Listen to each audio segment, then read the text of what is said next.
Hansel and Gretel. Once upon a time, there were a brother and sister named Hansel and Gretel. They lived with their father and stepmother in a small cottage at the edge of the woods. Their father was a good man who loved his children more than anything else in the world. His wife, however, was a mean and selfish woman who became jealous of the affection that her husband showed his children. Their father was a woodcutter and did all he could to provide for his family, but due to a recent famine spreading across the land, times were hard for peasant families in the kingdom. Food was scarce, and many worried about surviving the approaching winter. If we don't do something, we'll starve, the wife told the woodcutter one night before bed. We barely have enough food for the two of us. We must get rid of Hansel and Gretel if we want to survive. I could never get rid of my children, the woodcutter said. They mean everything to me. It'll be easy, said the wife, who had already devised a plan. Tomorrow we'll take Hansel and Gretel deep into the forest and leave them there. They're so young, they won't be able to find their way home. They'll get lost, and a hungry pack of wolves will find them. We'll never have to worry about feeding them again. I would rather starve than abandon my children, the woodcutter said. I won't hear another word of this. We will find another way to get through the winter. Despite her husband's wishes, the wife was convinced her plan was the only solution. Luckily, Hansel and Gretel were still awake and heard their father and stepmother's conversation through the thin walls of their cottage. What will we do, Hansel? Gretel asked her brother. Our stepmother will surely try to abandon us in the woods while father is away chopping wood tomorrow. Don't fret, Gretel, Hansel said. I'll gather white pebbles tonight while they sleep and create a trail to follow back home. So Hansel snuck outside while his father and stepmother slept and gathered as many white pebbles as he could find. The next morning, once the woodcutter left to chop down trees, his wife led the children into the woods. Where are we going? Gretel asked. To collect firewood, their stepmother said. Now be quiet and follow me. She led them deep into the heart of the forest, farther than Hansel and Gretel had ever gone before. Hansel dropped a white pebble every few steps, leaving a trail behind them. They traveled the whole day and came to a stop just as the sun began to set. Now look around and help me gather wood, their stepmother said. But before she finished her sentence, she dashed back in the direction from which they had come, leaving her stepchildren all alone in the woods. Hansel and Gretel followed the trail of white pebbles to their cottage. The forest became so dark after nightfall, the small white stones were the only thing that they could see. By the time they returned, their father was worried sick about them. Thank the Lord you're all right, the woodcutter said, and embraced his children tightly. Where is your stepmother? To Hansel and Gretel's surprise, they had arrived home before their stepmother. Without a trail of pebbles, the woodcutter's wife had a hard time navigating through the woods and returned several hours after her stepchildren. She was furious to see that Hansel and Gretel had found their way back to the cottage. What happened? The woodcutter asked his wife. We went to retrieve firewood, the wife said.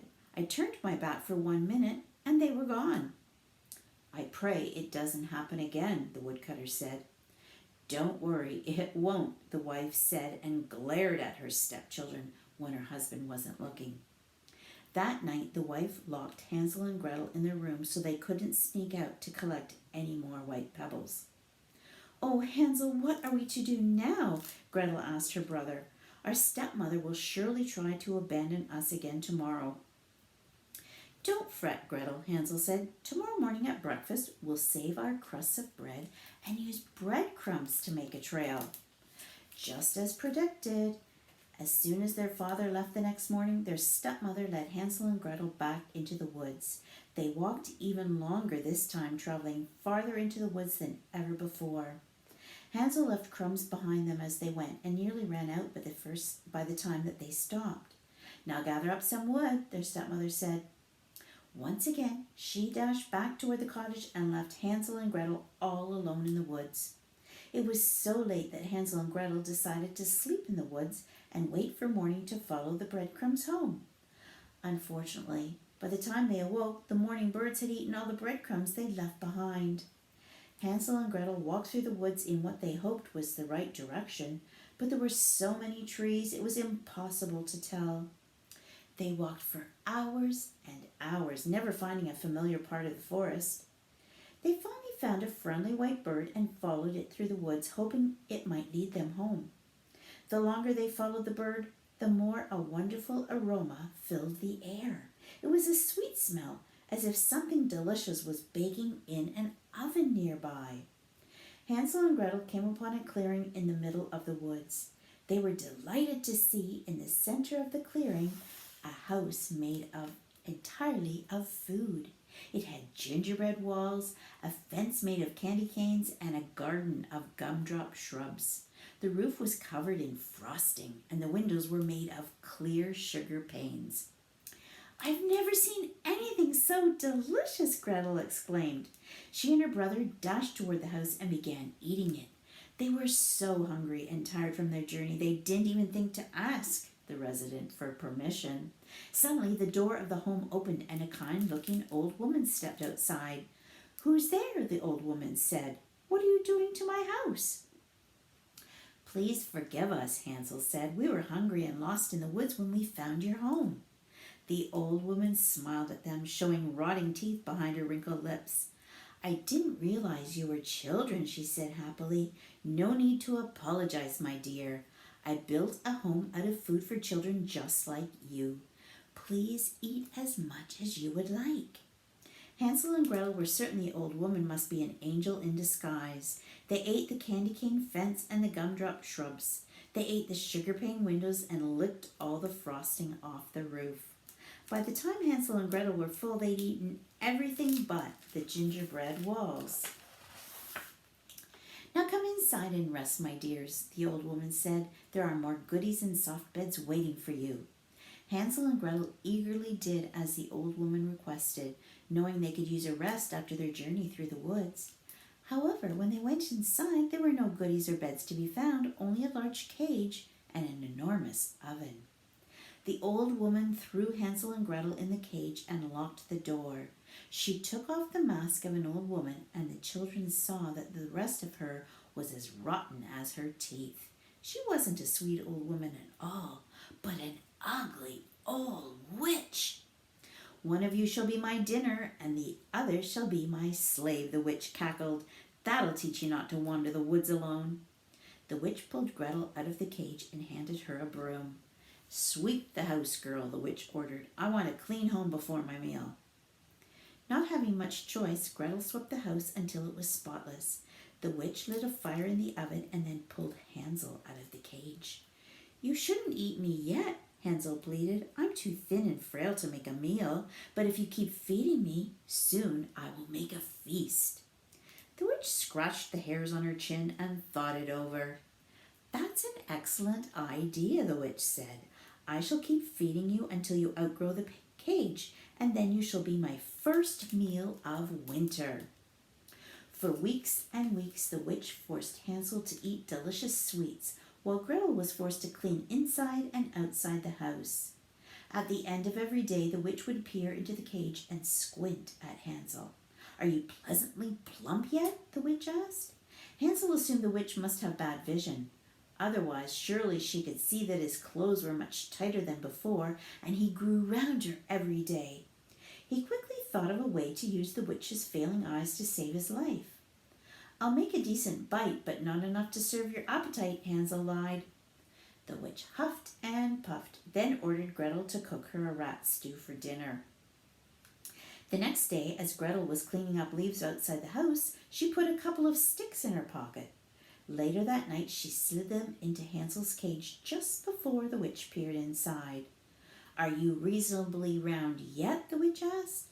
"He's as thin as he's ever been," Gretel said. "Hansel, hold out your hand so the witch can feel your bony finger." Gretel nodded to the stick she had given him, and Hansel knew what to do. He held out one stick like it was part of his hand, and the witch felt it. She moaned and groaned, then ordered Gretel to prepare spider soup for her supper. Hansel and Gretel didn't know how much longer they could continue tricking the witch. They knew she was growing impatient because the next day she peered into the cage even before the sun had set. "Are you finally fat?" she asked. "I'm ample for snacking, but a full meal you'd be lacking," Hansel lied again. He held out a stick as he had done the night before. The witch felt the stick and her face went bright red. "I've waited long enough," the witch shouted. "Fat or not, I will eat you tonight. Prepare the oven, girl." Gretel opened the wide door to the oven and filled it with firewood. She lit a match and a healthy fire grew inside. The witch stood behind her and a sinister smile grew across her ugly face. "Now I want you to test the fire to see if it's hot," the witch said. Gretel knew the witch was trying to trick her. She was going to eat both of them for dinner. "But I don't know how," Gretel said, thinking fast. "Will you show me what to do?" "Stupid girl," the witch said. "Move aside and I will show you. It's very simple. You just lean into the oven like this and touch the flames with your..." "Ah!" Gretel pushed the witch into the oven with all of her might and locked the door behind her. The witch screamed as she was cooked to a crisp. When her screams finally came to a stop, Gretel freed Hansel from the cage. Just before they escaped the house, Hansel found a vase full of rubies and diamonds the witch had kept on a shelf. He and Gretel filled their pockets with the jewels and ran into the woods. They ran far away from the witch's gingerbread house and never looked back. Eventually, they came to the edge of the woods and saw a very familiar cottage. "Gretel, look, we're home!" Hansel exclaimed. The woodcutter heard his children and rushed out to greet them. He was so overjoyed to see them that tears filled his eyes and rolled down his face. Hansel and Gretel looked around the cottage, but the woodcutter's wife was nowhere to be found. "Father, what happened to our stepmother?" Gretel asked. "The same day you went missing, she got lost in the woods and a pack of wolves found her," he said. "I was so worried the same had happened to you. But you're both alive and well, so all is right in the world." The woodcutter embraced his children and never let them out of his sight again. They used the jewels to buy a new home much closer to the nearby village, and Hansel and Gretel ate all the sweets they wanted without the fear of witches. The family survived the winter and lived happily ever after. The end.